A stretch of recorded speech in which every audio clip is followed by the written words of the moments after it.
Aujourd'hui, on se retrouve pour une vidéo, que dis-je, un exposé sur les différents genres de l'imaginaire. Vous vous êtes déjà demandé quelle était la différence entre Heroic Fantasy et High Fantasy? Si votre roman était vraiment de la Dark Fantasy ou juste de la fantasy avec des morts? À quel point on pouvait combiner fantasy et science-fiction? C'est là que je me dis que les écrivains n'ont pas les mêmes soucis que les autres. Cette vidéo va être longue, parce qu'ensemble on va passer en revue tous les genres, sous-genres et genres mineurs liés à la fantasy. Si cette vidéo fonctionne, on fera la science-fiction et tous les genres punk une prochaine fois. Plongeons directement dans le sujet en nous posant une question. Quelle est la différence entre les trois genres majeurs de l'imaginaire? La science-fiction, la fantasy et le fantastique. Déjà, à ce niveau-là, c'est compliqué. Il y a plusieurs façons de définir les trois genres principaux de l'imaginaire, sauf que chaque méthode comporte des exceptions, des cas particuliers, et qu'au final, tout ça fait un gros pâté. Par exemple, si je vous dis Star Wars, vous me dites que c'est de la science-fiction. Mais quand le speech, c'est un jeune fermier qui exploite des pouvoirs extraordinaires pour combattre un grand méchant, ça fait fantasy. Et vous allez me dire, oui, mais il y a des vaisseaux spatiaux, de la technologie, etc. D'accord, mais la science ne joue aucun rôle dans l'intrigue. Il n'y a pas la moindre explication. En plus, les vaisseaux spatiaux ne sont pas présents dans toutes les science-fiction du monde non plus. C'est un élément comme un autre qui ne détermine pas forcément si l'ouvrage est de science-fiction ou non. Bref, c'est compliqué. J'ai trouvé dans le guide des genres et sous-genres de l'imaginaire la méthode du chat, qui semble la plus prometteuse. D'ailleurs, ce livre écrit par le blogueur Apophis sera ma référence pendant une grande partie de la vidéo. Cette personne a une culture livresque de fou et ça donne vraiment de bonnes définitions de chaque genre. Procurez-vous ce livre, il est vraiment pas cher en plus, 2 € en numérique, et vous aurez tout ce qu'il faut concernant les genres de l'imaginaire. Le lien sera en description. La méthode du chat donc. Pour vous la faire simple, lorsque vous vous demandez de quel genre est un roman, imaginez qu'un chat parlant arrive dans l'intrigue. Si le chat parle parce qu'on lui a fait subir des mutations génétiques, des implants, bref, qu'il y a une explication scientifique et rationnelle, c'est de la science-fiction. Si le chat parle parce que c'est tout à fait habituel et banal dans cet univers, que c'est établi, que ça ne choque personne, au même titre que des dragons, des fées,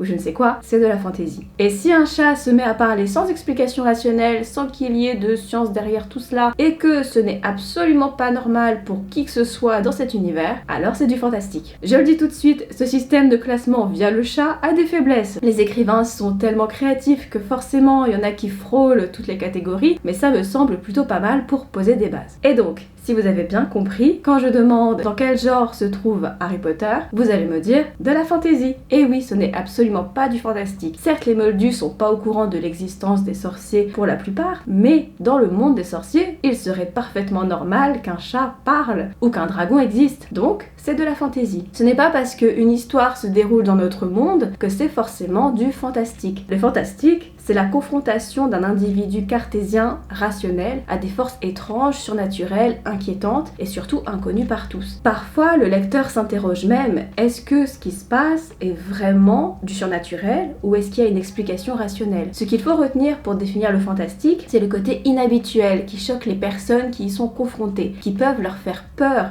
et souvent il y a même un rejet de cette force fantastique. Dans la fantasy, on peut avoir un monde complètement imaginaire, mais aussi un monde ancré dans le nôtre. Dans les deux cas, s'il y a du surnaturel, c'est quelque chose de connu. Ça fait limite partie de la vie quotidienne. Mais, comme je l'ai dit, il y a des cas particuliers. On a de la fantasy sans imaginaire, par exemple, ou un genre qu'on a appelé la science fantasy, qui rassemble des éléments de la fantasy et de la science-fiction. Bref, on va voir ça. Retenez juste la méthode du chat, tout en gardant à l'esprit que les frontières sont parfois floues. C'est un peu de notre faute, à nous les écrivains, qui ne nous limitons pas aux cases, mais aussi au marketing, qui invente de nouveaux termes qui passent dans le langage courant, et également aux différences entre les classifications françaises et anglo-saxonnes. Par exemple, dans les classements anglo-saxons, le fantastique n'existe pas, ce qui explique l'apparition de termes comme l'urban fantasy ou le réalisme magique, qui pour nous français sont vraiment à la limite entre fantasy et fantastique. Les genres et sous-genres dont je vais vous parler reprennent un peu tout ce qui se fait en France et chez les anglo-saxons. Mon but est que vous puissiez rattacher votre œuvre à un ou plusieurs genres, mais aussi que lorsque vous voyez ces termes, vous sachiez à quoi ils font référence. Et on en a 28 à faire, donc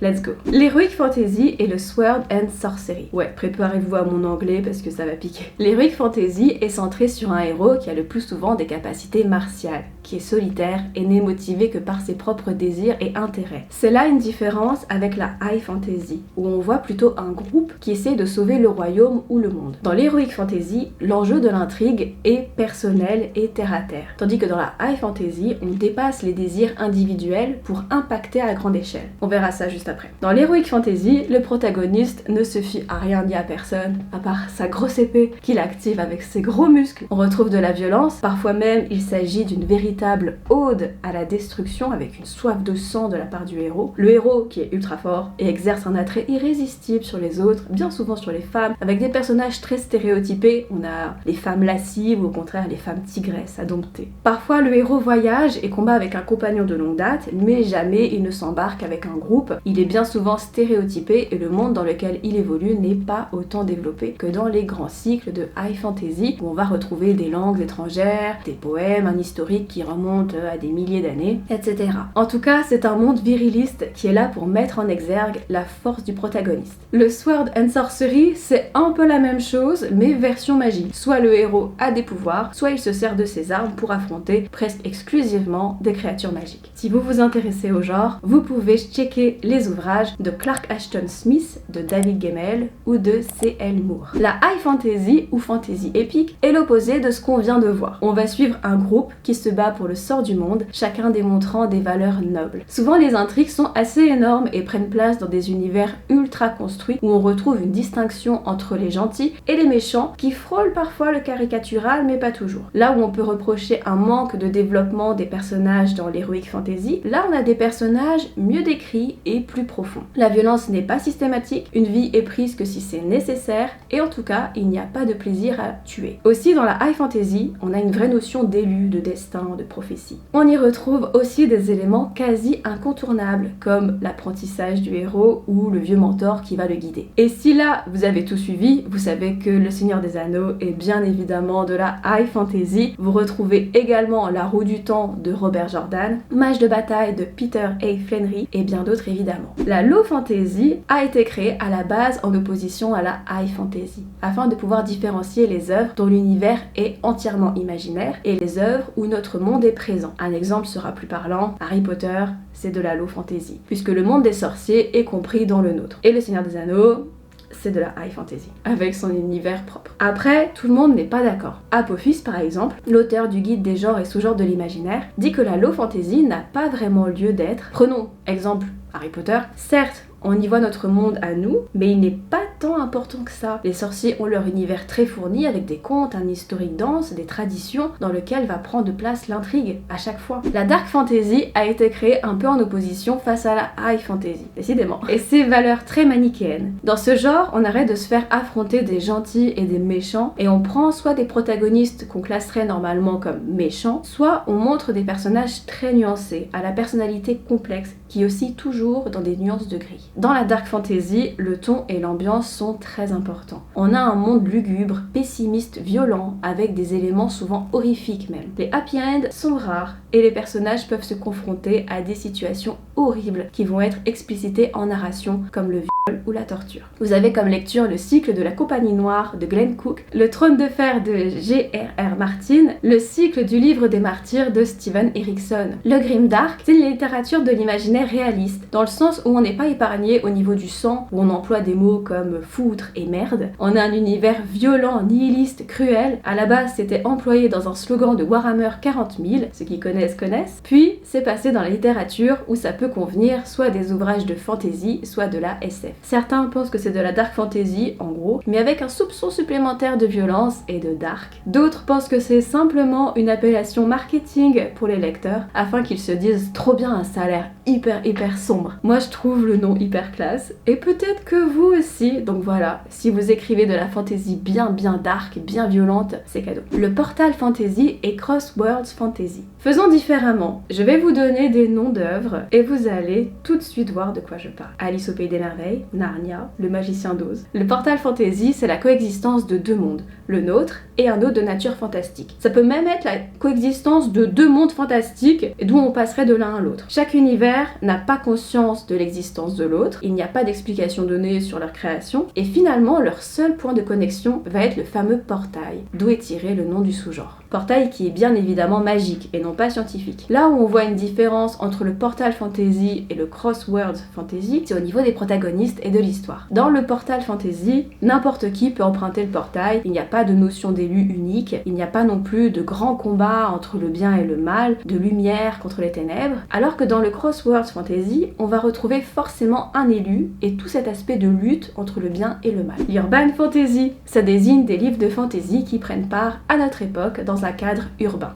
Une ville donc, de notre monde ou d'un autre, peu importe. Mais l'élément urbain est capital. Et c'est dans ce théâtre urbain qu'on va voir des créatures surnaturelles, des sorciers, des vampires, des lépreux chaunes, ce que vous voulez. Parfois ces éléments magiques ne sont pas connus de tous, mais d'une minorité, par exemple, un genre de police des créatures surnaturelles qui les fait rentrer dans le rang pour que les humains normaux vivent en paix. Mais ce n'est pas du fantastique, attention. Les protagonistes de l'histoire sont au courant que ces créatures existent. Et s'ils ne l'étaient pas au début, ils ne traitent pas cet aspect surnaturel comme le ferait un protagoniste de roman fantastique. Donc en manifestant de la peur ou du rejet. Il s'adapte à cette découverte. Enfin, il y a souvent de la romance qui occupe une place importante, mais elle n'est pas non plus indispensable à l'intrigue. Si on l'enlève, le roman tient toujours, contrairement à la romance paranormale, où là, la romance est au premier plan et absolument indispensable à l'intrigue, comme Twilight par exemple. Vous pouvez lire de l'urban fantasy chez Robin Hobb, Neil Gaiman ou Mary Brennan. La bitlit, c'est un terme inventé pour classer des ouvrages qui auraient très bien pu être classés dans de l'urban fantasy ou de la romance paranormale. D'un point de vue traditionnel, ce n'est même pas un sous-genre, c'est vraiment une invention marketing où on a pris le beat de bite, mordre en anglais, et le lit de littérature, à l'époque où les vampires étaient hyper à la mode. Du coup, c'est assez difficile à définir, puisqu'il s'agit plus d'une étiquette qu'on pose sur certains livres pour dire « Hey, si tu as aimé Twilight, tu aimeras ce livre-ci » ou « Tu as aimé True Blood, tu aimeras notre prochain bouquin ». Les librairies se le sont appropriées pour classer des ouvrages qu'elles jugeaient à peu près similaires ensemble, mais il n'y a pas de définition propre. On peut juste dire certaines infos. On va souvent y retrouver des vampires, mais aussi d'autres créatures surnaturelles. La romance n'est pas obligatoire, mais elle est très souvent présente. On assiste le plus souvent à une fascination mêlée de danger face au monde surnaturel. Le monde est bien souvent manichéen, comme le souligne le blog de Pigeon Décoiffé, et il y a souvent une volonté d'amadouer des monstres, comme des loups-garous qui deviennent mignons et des vampires qui apportent de la tension sexuelle. La romantaisie! Vous n'avez pas pu passer à côté du phénomène de romantaisie. Tous les lecteurs en parlent sur les réseaux, c'est hyper à la mode en ce moment. Du coup, c'est quoi la romantaisie? C'est un ouvrage qui va accorder la même importance à la romance qu'à la fantaisie et lier les deux dans une intrigue. Une romantaisie, c'est un ouvrage qui va offrir au lecteur une ou plusieurs relations amoureuses dans un univers construit, avec plot twist dans l'intrigue et personnages forts. Bien souvent, on retrouve des héroïnes dans des romances impossibles avec des ennemis, le fameux enemies to lovers, mais pas que, il y a plein de variantes. Là, les références pleuvent, il suffit d'aller faire un tour sur les réseaux. Vous avez le Prince Cruel de Holly Black, les épreuves de la Reine Soleil de Nisha J. Tully et un million d'autres ouvrages, soyons honnêtes. Passons à la fantaisie mythique. Elle exploite les codes et les thèmes des mythes à travers le prisme de la fantaisie. On a des combats entre dieux du panthéon ou entre plusieurs panthéons. Si vous connaissez American Gods de Neil Gaiman, vous connaissez, mais c'est aussi un genre qui à un moment s'est très bien intégré aux littératures young adult, avec les Percy Jackson, Everworld, qui reste pour moi une des meilleures lectures de mon adolescence, et que personne ne connaît. C'est de K.A. Applegate, il faut que vous achetiez ce livre. La cozy fantasy, très en vogue en ce moment, et c'est appelé à le devenir encore plus, j'ai l'impression. La cozy fantasy, c'est la fantasy qu'on lit avec un plaid et qui nous fait nous sentir heureux. Pas de grand mage noir à tuer, pas de bataille épique, ici on est dans le quotidien des personnages, dans un cadre réconfortant de la magie douce, où on va insister sur des valeurs de camaraderie, de bienveillance. Vous voyez les hobbits dans la comté, avec les champs verdoyants, les feux d'artifice, les grands repas chaleureux. Bah voilà, c'est le cadre parfait pour une cozy fantasy. D'ailleurs, certains disent même que le Hobbit est une cozy fantasy. Pour en lire, vous avez les Chroniques des 5 royaumes de Caroline Courtois ou la société très secrète des sorcières extraordinaires de Sangu Mandana. Alors, le young adult n'est pas vraiment un genre, c'est plus une cible, mais elle a pris tellement de place ces dernières années qu'on est obligé d'en parler. Quand on regarde les appels à texte des maisons d'édition, éditions, on a l'impression qu'elles ne veulent que ça, du young adulte. Alors le young adulte, c'est quoi? Le young adulte, c'est une catégorie de livres initialement destinés aux lecteurs entre 18 et 25 ans. Bien que l'âge des lecteurs de young adulte sorte complètement de ces cases. Dans les livres de young adulte, on retrouve des thèmes abordés normalement en jeunesse, mais avec plus de maturité et qui mettent en scène des personnages entre 16 et 25 ans. Ça en revanche, ça ne bouge pas. Ces thèmes, ça va être le passage de l'adolescence à l'âge adulte et tous les soucis que ça peut générer. On va voir comment les personnages règlent des problèmes personnels qui vont concerner l'amitié, la découverte de soi, les relations aux autres et j'en passe. Dans le genre young adulte, tout est fait pour que le lecteur, souvent, mais pas toujours, du même âge que le héros, s'identifie à lui. Si vous vous demandez est-ce que là je fais du young adulte ou pas, regardez l'âge de vos personnages et regardez comment vous traitez les thèmes personnels qui touchent au héros. Le réalisme magique, accrochez-vous, on n'en est qu'à la moitié. Le réalisme magique, ça associe des éléments magiques ou surnaturels à un monde réaliste et banal.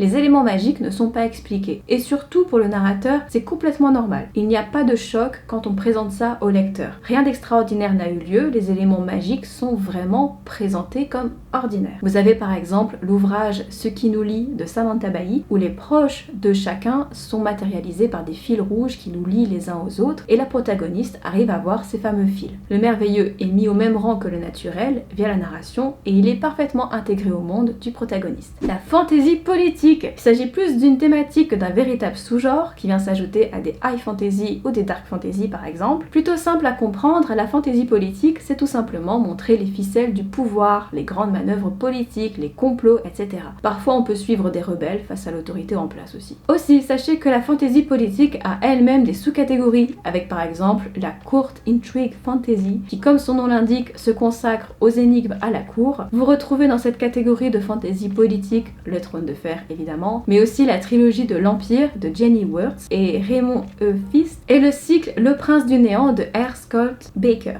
La fantasy militaire, c'est une fantasy où l'intrigue et la narration vont se focaliser sur la vie des soldats en bas de l'échelle. Pas les commandants ou les gradés. Vraiment, on suit le soldat de base ou sous-officier à la limite. On peut aussi suivre une unité spécifique. Si vous êtes curieux, vous avez La Compagnie Noire de Glenn Cook, La Première Loi de Joe Abercrombie et Le Livre des Martyrs de Steven Erikson. Et aussi, je l'ai oublié dans le script, mais quelle idiote parce que c'est... voilà. Orc de Stan Nichols, ma référence quand j'étais adolescente. Trop bien, on suit une compagnie d'orques, il y a des boyaux qui volent, de l'humour aussi parce qu'il y a un nain qui est dans la compagnie et il passe son temps à s'envoyer des fions avec un autre... enfin un orc quoi. Et c'est trop bien, c'est trop bien, lisez Orc. Donc là, on est passé rapidement sur les différentes catégories parce que ce qui va suivre va être un peu plus lourd en termes d'informations. La Gunpowder Fantasy. On qualifie de Gunpowder Fantasy tout ouvrage qui se situe technologiquement entre la période médiévale et l'ère contemporaine et qui place la poudre ainsi que les armes à feu au centre du world building. Alors, la frontière avec le steampunk ou la fantasy historique peut ne pas sembler énorme, mais il y a de vraies spécificités. Déjà, l'usage des armes à feu joue vraiment un rôle prépondérant dans la construction de l'univers. Ce n'est pas juste un élément de l'intrigue. Il n'y a pas de rétrofuturisme, contrairement au steampunk, et l'Uchronie est absente. Et aussi, la magie et la technologie interagissent à un degré ou à un autre au niveau des armes. Si vous voulez des références, vous avez Les Poudres Mages de Brian McClellan, L'Empire du Léopard d'Emmanuel Chastelière, et voilà, c'est tout. La Gaslamp Fantasy, c'est un sous-genre qui va piocher plusieurs éléments au steampunk, mais rester dans de la fantasy pour créer sa propre spécificité. On va retrouver une esthétique steampunk, donc, avec le côté machine qui fonctionne à la vapeur, mais on est aussi dans un univers imaginaire, riche en magie et créatures fantastiques. Si vous voulez des lectures, vous avez L'Alchimie de la pierre d'Ekaterina Sedia, Le cycle de Lady Ternte de Mary Brennan et Le sang du dragon d'Anthony Ryan. L'arcane punk ou fantasy industrielle. Toujours plus, ça ne s'arrête jamais. En plus, c'est un genre pas hyper défini, avec plein d'exceptions, mais en gros, c'est un sous-genre où la magie et la technologie coexistent, et surtout, c'est le point important, où la société en est au moins à l'ère industrielle. Jusque-là, ça va. Mais ensuite, on nous explique qu'on peut le rattacher à d'autres genres, suivant le siècle où se déroule l'histoire. Et si on prend notre monde à nous ou un autre, ça peut se rattacher à la science fantasy ou au Gaslamp, mais dans l'arcane punk, on a une magie utilitaire qui est très intégrée au monde et une atmosphère très sombre. Et je vous rappelle, l'univers est post-révolution industrielle, ça peut même aller jusqu'au cyberpunk avec des technologies futuristes. Parmi les œuvres qui vous feront peut-être mieux comprendre que moi de quoi il s'agit, on a les chroniques d'Amikae de Mira Bolender, le cycle Olangar de Clément Bouhelier et le cycle du vaisseau d'Arcane d'Adrien Thomas. La fantaisie orientale, africaine, perse, etc. Alors il n'y a pas vraiment de nom pour cette catégorie, c'est juste que je voulais parler de toutes les fantaisies qui ne prennent pas pour base un monde européen. Ce qui fait très ethnocentré lorsqu'on dit ça, mais c'est vrai que jusqu'à récemment, les fantaisies qu'on lisait en Occident étaient basées sur des mondes européens avec des châteaux forts, des chevaliers, etc. Et bien maintenant, on va plus loin que ça. On va avoir des inspirations chinoises, arabes, indiennes, japonaises, africaines, précolombiennes, perses et j'en passe. Vous avez compris, chaque inspiration compose son propre sous-genre avec la fantaisie orientale, la fantaisie africaine ou afro-fantaisie comme j'ai vu sur les réseaux. Et il y a autant de sous-genres que d'inspiration. Soit l'inspiration de la civilisation est totale et on est 100% immergé, soit on n'a pris que quelques éléments qui sont tout de même d'importance. Ce n'est pas parce que vous avez un petit détail qui fait japonais qu'il s'agit d'une fantaisie japonaise, attention. En lecture, vous en avez de plus en plus qui se développent. Vous avez Nos jours brûlés de Laura Nsafu, La grâce des rois de Ken Liu ou Les 12 rois de Sharakai de Bradley P. Beaulieu. La fantaisie engagée. De plus en plus, la fantaisie est utilisée pour mettre en lumière des thématiques comme l'écologie, la cause LGBTQIA+, le féminisme, la diversité ou l'abolition des privilèges. Alors il s'agit plus de thèmes que de genres à part entière, mais ils ont tout à fait leur place ici. Comme ouvrage, vous avez Les Seigneurs de Bohème d'Estelle Faye, Titan Shade de Dan Stout, Le Prieuré de l'Oranger de Samantha Shannon. La fantaisie historique. Ce qui est lourd, c'est que la fantaisie historique n'a pas une seule définition, mais 4.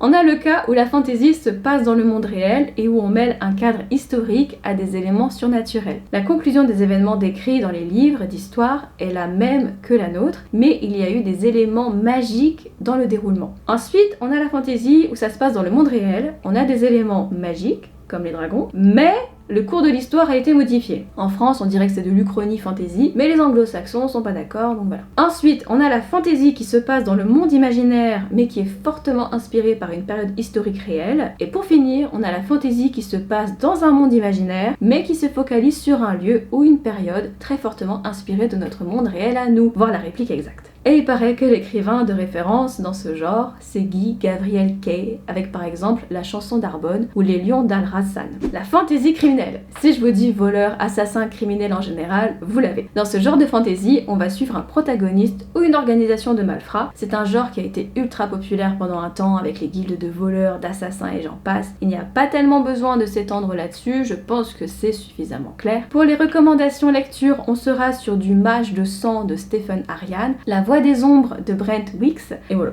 c'est tout, j'en ai que 2. La light fantasy. La light fantasy est caractérisée par un ton léger, humoristique, voire carrément parodique, en opposition à la high fantasy qui est assez sérieuse. Vous connaissez sans doute l'auteur le plus emblématique de ce genre, Terry Pratchett, mais sachez qu'il s'agit d'un cas assez extrême de light fantasy. On n'est pas obligé d'avoir tous ces délires pour être considéré comme de la light fantasy. Bon, il faut pas non plus se contenter d'une ou deux blagues, mais il y a un milieu à trouver. On va retrouver des personnages loufoques, un ton léger qui va prendre le pas sur le reste, vous voyez le genre. Sachez que ce genre de light fantasy peut être mélangé à de la dark fantasy et que le terme humour noir prendra tout son sens. Les œuvres comme ça existent et proposent un humour terrible avec de l'horreur extrême. Comme recommandation, vous avez le cycle de Xanth de Pierce Anthony et si vous voulez du dark mêlé au light, vous avez les textes de Clark Ashton Smith. La fantaisie animalière. On va classer en fantaisie animalière les œuvres où on a un nombre significatif d'espèces animales anthropomorphisées, hyper dur à dire. Mais attention, ces espèces animales sont intelligentes et au centre de l'intrigue, ainsi que du monde. Ce n'est pas parce que votre héros a un chat qui parle que c'est une fantaisie animalière, ça va plus loin que ça. Souvent, c'est une fantaisie qu'on destine aux plus jeunes, voire aux adolescents. Si vous avez lu La guerre des clans de Erin Hunter,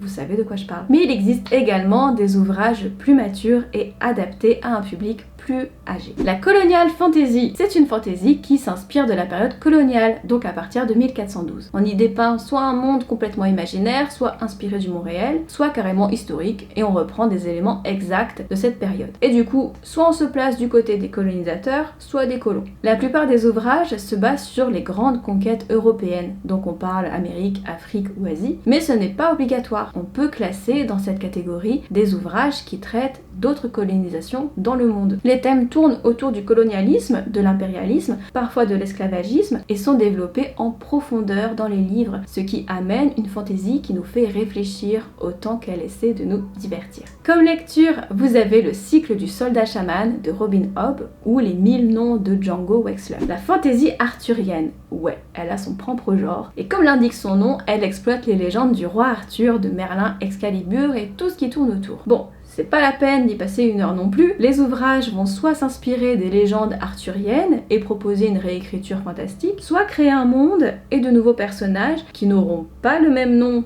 que nos protagonistes arthuriens, mais vivront en gros les mêmes aventures. Comme référence, vous avez Marion Zimmer Bradley, évidemment, avec son cycle d'Avalon, mais aussi Les Pierres du Pouvoir de David Gemmell. La Manor Fantasy. C'est une fantasy qui se caractérise par une critique de la société. On retrouve généralement un milieu urbain, avec une hiérarchie sociale rigide contre laquelle le protagoniste va lutter. Souvent, le style d'écriture est très travaillé, et on a une intrigue avec des complots et manigances qui prend une place très importante. Les éléments magiques sont souvent peu existants, mais il y a des exceptions. Et si on se bat, ce n'est pas tellement avec une épée, mais plutôt à coups de ruse et d'intelligence. Comme lecture, vous avez Hélène Kushner, à qui on doit le terme, avec À la pointe de l'épée, ou Les griffes et les crocs de Joe Walton, ou encore Une histoire naturelle des dragons de Mary Brennan. Le swashbuckling fantasy. Courage, on a bientôt fini. Le swashbuckling fantasy, c'est de la fantasy de cap et d'épée. En gros, on va prendre une ambiance à la Trois Mousquetaires et intégrer des éléments magiques. C'est un peu un sous-genre de la fantasy historique, qui était déjà un sous-genre de la fantasy, donc un sous-sous-genre. Vous avez plusieurs cycles, comme Les Lames du Cardinal de Pierre Pével, L'âme du roi de Dave Duncan et Manteau de gloire de Sébastien Castel. La art fantasy. La art fantasy propose un monde de fantasy réaliste, dans le sens où les éléments magiques sont expliqués. Ils ne sortent pas de nulle part, mais leur origine et leurs mécanismes sont très développés, à la limite de la science en fait. Et ce souci de recherche, on va le retrouver dans à peu près tous les éléments du world building, qu'il s'agisse des systèmes politiques, économiques, des langues, de la technologie même. On est donc sur des ouvrages très riches, avec plein de détails, et vous pouvez lire du Brandon Sanderson ou du Robert Jackson Bennett si vous êtes curieux. Et on a presque fini, accrochez-vous. La space fantasy, c'est le mélange entre le space opéra, qui est un sous-genre de la science-fiction, et la fantasy. Soit les personnages viennent d'un monde de fantasy classique et peuvent voyager dans l'espace grâce à la magie, soit on se trouve dans un monde de SF et on retrouve des pouvoirs surnaturels et des codes typiques de la fantasy, comme les mythes ou l'aspect voyage initiatique du héros. C'est un genre qui convient très bien à Star Wars, comme vous l'avez deviné. Mais on retrouve aussi Empress of Earth de Melissa Scott. La science fantasy. Comme son nom l'indique, on va avoir un mélange de tropes et de codes, de science-fiction et de fantasy. C'est un genre qui va donner une explication en apparence scientifique à des phénomènes surnaturels ou qui va laisser dans le flou des phénomènes scientifiques qui vont faire penser à de la magie ou à des pouvoirs mentaux par exemple. On peut aussi avoir l'inclusion d'éléments futuristiques dans un univers médiéval ou des éléments de fantasy dans un univers de SF. Forcément, avec ce genre de définition un peu large, on a envie de mettre plein d'œuvres dans ce genre-là. D'une, on ferait même partie, mais justement, c'est tellement large qu'on ne sait pas si cette catégorie mérite d'exister. Le terme était surtout employé dans les années 60-70. Maintenant, on a tendance à voir quel pourcentage de l'œuvre fait plus fantasy ou science-fiction avant de l'attribuer à un des deux genres. Si vous souhaitez lire des œuvres de ce genre, qui n'en est peut-être pas un, vous avez Les Livres de la Terre fracturée de N.K. Jemisin,